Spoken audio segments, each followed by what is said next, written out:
20 साल तक जिसे इस घर में नौकरानी समझा गया, उसकी एक सच्चाई ने मौत के बाद पूरा खानदान झुका दिया।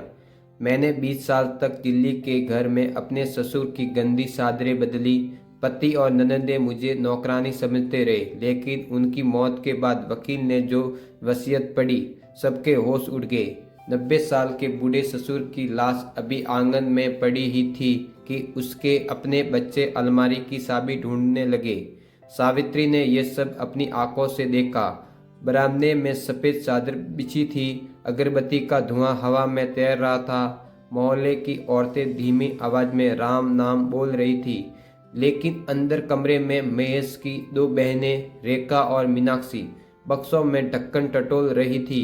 उनके चेहरे पर आंसू थे, पर उंगलियां कागजों की तलाश में थी। ठाकुर रघुवीर सिंह मर चुके थे, वही रघुवीर सिंह जो 20 साल पहले इस घर में सिर्फ कुछ महीनों के लिए आए थे। तब महेश ने सावित्री से कहा था कि पिता अकेले हैं, बीमारी बढ़ रही है, थोड़ा सहारा चाहिए। रेखा ने हाथ जोड़कर कहा था कि उसके बच्चों की पढ़ाई है। मीनाक्षी ने रोते हुए कहा था कि उसका ससुराल बहुत सख्त है, और बूढ़े रघुवर ने अपनी सड़ी पटक कर कहा था, बहू मैं बोझ नहीं बनूंगा, जल्दी चला जाऊंगा। वह जल्दी कभी नहीं आया। 20 साल तक सावित्री ने उनका खाना बनाया, दवा दी, बदन पोछा, गंदी चादरें बदली, रातों को खांसी में उठकर पानी गर्म किया। जब उनका गुस्सा चढ़ता वह थाली फेंक देते, जब नमक कम होता वह पूरी रसोई को अपमान से भर देते। जब सावित्री थक कर बैठती वह कहती, मेरे बेटे की किस्मत ही फूटी थी जो तू घर आई। मैं हमेशा वही जवाब देता, बापूजी बूढ़े हैं, दिल पर मत लिया कर। और जब सावित्री कहती कि बहनों को भी कुछ दिन रख लेना चाहिए, मैं इसकी आंखें कठोर हो जाती। वो मेरे पिता हैं तो मैं कौन हूँ? पत्थर। तुम मेरी पत्नी है सावित्री, यह तेरा घर है। यही वाक्य उसे 20 साल तक बांधे रहा। दिल्ली के बाहरी इलाके की वह पुरानी कॉलोनी धीरे धीरे बदलती रही। बच्चों के स्कूल कॉलेज बन गए, छोटे मकान मंजिलों में उठ गए, पर सावित्री की सुबह वही रही। दूध, दवा, नाश्ता, खिचड़ी, छपाई, कपड़े, रात की खांसी और ससुर की कड़वी जुबान।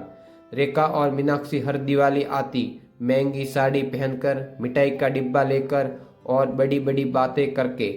भाभी तुम तो सच में देवी हो, पापा तुम्हारे पास सबसे सुरक्षित है, हम भी रखना चाहते हैं, पर तुम जानती हो हालात हालात हमेशा सावित्री के खिलाफ थे।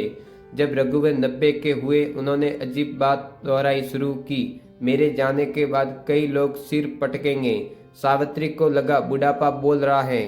कभी कभी बूढ़े लोग अपने पुराने खेत, पुरानी इज्जत, पुरानी दुश्मनी को सच समझने लगते हैं। उसे क्या पता था कि यह आदमी जो दिन भर उसे कोसता था, रात में सबका हिसाब रख रहा था। रघुवर की मौत मंगलवार सुबह 4 बजे हुई। सावित्री ने अभी अभी उनकी रजाई सीधी की थी। उनकी सांस अचानक हल्की हुई, फिर रुक गई। कोई अंतिम आशीर्वाद नहीं, कोई धन्यवाद नहीं, कोई पछतावा नहीं, बस एक लंबी चुप्पी। महेश बच्चे की तरह रोया। रेखा और मीनाक्षी दौड़ी चली आई। दोनों ने छाती पीटी, माथा पकड़ा, पापा जी पुकारा। मीनाक्षी रोते रोते सावित्री के कान के पास आई और फुसफुसाई, भाभी पापा जी के कागज का रखते थे। सावित्री का दिल उसी पर ठंडा पड़ गया। तीसरे दिन जब 13वीं की तैयारी पर चर्चा हो रही थी, गेट पर एक सफ़ेद कार रुकी। उसमें से काले कोट में एक अधिवक्ता उतरा। उसके हाथ में भूरी चमड़े की फाइल थी। चेहरा ऐसा जैसे वह शोक जताने नहीं, सच खोलने आया हो। क्या यह स्वर्गीय ठाकुर रघुवीर सिंह का घर है? रेखा सबसे पहले आगे बढ़ी। हाँ, हम उनकी बेटियां हैं, महेश ने खुद को संभालते हुए कहा। मैं उनका बेटा हूँ। अधिवक्ता ने घर के भीतर बैठने की अनुमति मांगी।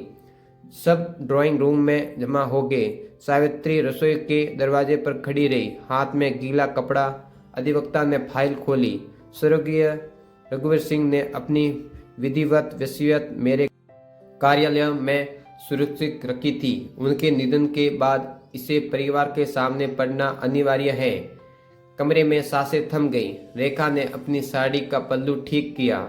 मीनाक्षी की आंखों में चमक आ गई। महेश ने गर्दन सीधी कर ली। शायद सबको लगा कि अब बंटवारा होगा, किसे खेत, किसे बैंक, किसे जेवर, किसे पुरानी हवेली। सावित्री को कुछ नहीं चाहिए था, उसे बस वह पिछला कमरा वापस चाहिए था जहाँ कभी उसकी सिलाई मशीन रखी होती थी। अधिवक्ता ने नाम, तारीख, गवाह और हस्ताक्षर पढ़े। फिर अचानक उसने रुककर पूछा, श्रीमती सावित्री महेश त्रिपाठी यहाँ मौजूद है?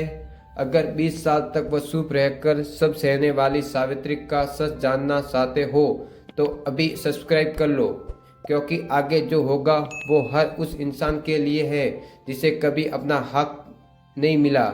सबकी नज़र उसकी तरफ मुड़ गई। सावित्री ने कपड़ा कसकर पकड़ा। मैं हूँ महेश, झुंझुलाया। इनका क्या काम? बाबूजी तो इन्हें पसंद भी नहीं करते थे। अधिवक्ता ने बिना भाव बदले कहा, क्योंकि वसीयत में इनका नाम मुख्य रूप से लिखा है। रेखा हंसी, पर उसकी हंसी कांप रही थी। शायद सेवा के लिए कुछ धन्यवाद लिखा होगा। अधिवक्ता ने दूसरा लिफाफा निकाला। मोम की सील टूटी। उसने कागज खोला, पहली पंक्ति पढ़ी। फिर जैसे उसके चेहरे का रंग बदल गया। उसने चश्मा उतारा, पोंछा, दोबारा पहना। कमरा पत्थर बन गया। महेश आगे झुका। सावित्री की उंगलियों से पानी टपकने लगा। अधिवक्ता ने गहरी सांस ली और पढ़ना शुरू किया। मैं रघुवीर सिंह पूरे होश और समझ में ये घोषित करता हूँ कि पिछले 20 साल में जिसने मुझे सहा, खिलाया, उठाया, साफ किया और मरने लायक गरिमा दी, वह मेरे खून के बच्चे नहीं, मेरी बहू सावित्री है। इसलिए मैं वह फिर रुका। रेखा खड़ी हो गई। मीनाक्षी का मुंह खुला रह गया।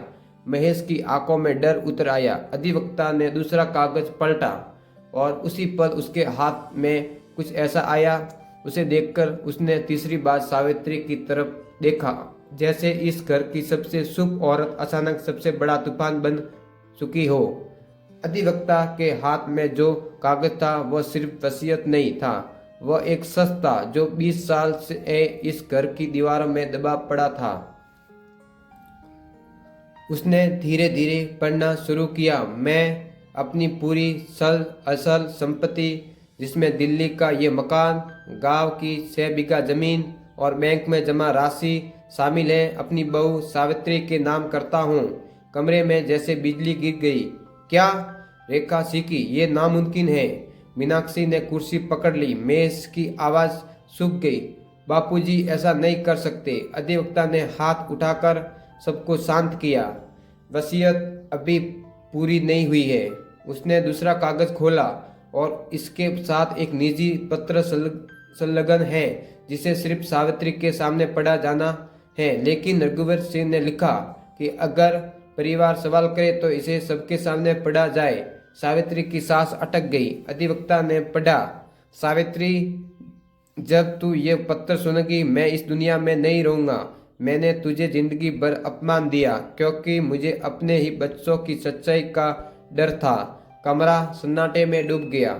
20 साल पहले जब मैं पहली बार इस घर आया, डॉक्टर ने मुझे बता दिया था कि मेरे पास ज़्यादा समय नहीं है। उसी समय मेरे अपने बच्चों ने मेरी संपत्ति अपने नाम करवाने की कोशिश की। उन्होंने मुझे अकेला छोड़ दिया। रेखा का चेहरा पीला पड़ गया।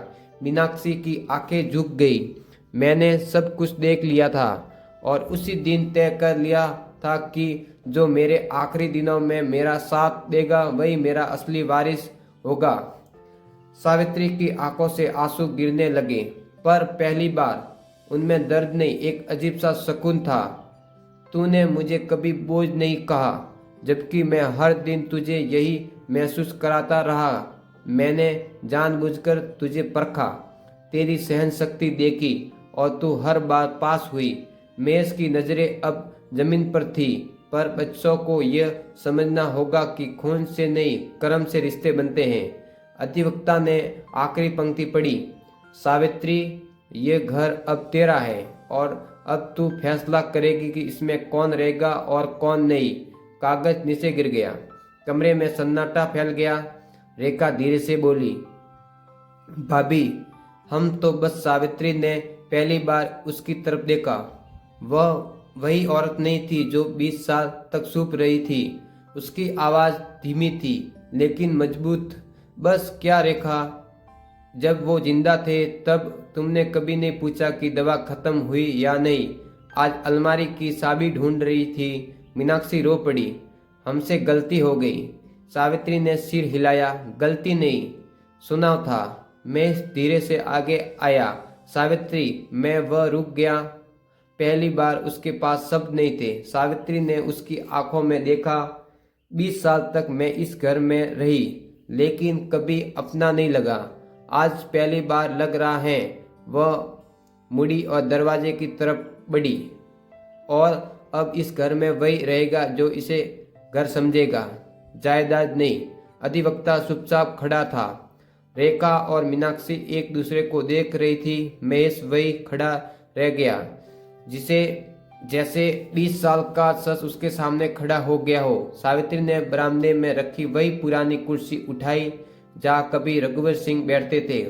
वह बैठ गई, पहली बार अपने घर में, अपने हक से। और उस दिन 20 साल की चुप्पी टूट गई। रिश्ते खून से नहीं, बल्कि कर्म, सेवा और सच्चे साथ से बनते हैं। जो लोग सिर्फ स्वार्थ में पास आते हैं वे कभी अपने नहीं होते, लेकिन जो बिना किसी उम्मीद के साथ निभाते हैं वह असली हकदार बनते हैं, इज्जत के भी और अधिकार के भी। जिसे उन्होंने जिंदगी भर नौकरानी समझा, उसी ने आखिरी में साबित कर दिया घर उसी का होता है जो उसे दिल से निभाता है। अगर सावित्री की ये चुप्पी और उसका हक आपको छू गया हो तो इस कहानी को यूं मत छोड़ना। सब्सक्राइब जरूर करना, क्योंकि हर कहानी में एक सच छुपा होता है जो शायद आपकी जिंदगी भी बदल दे।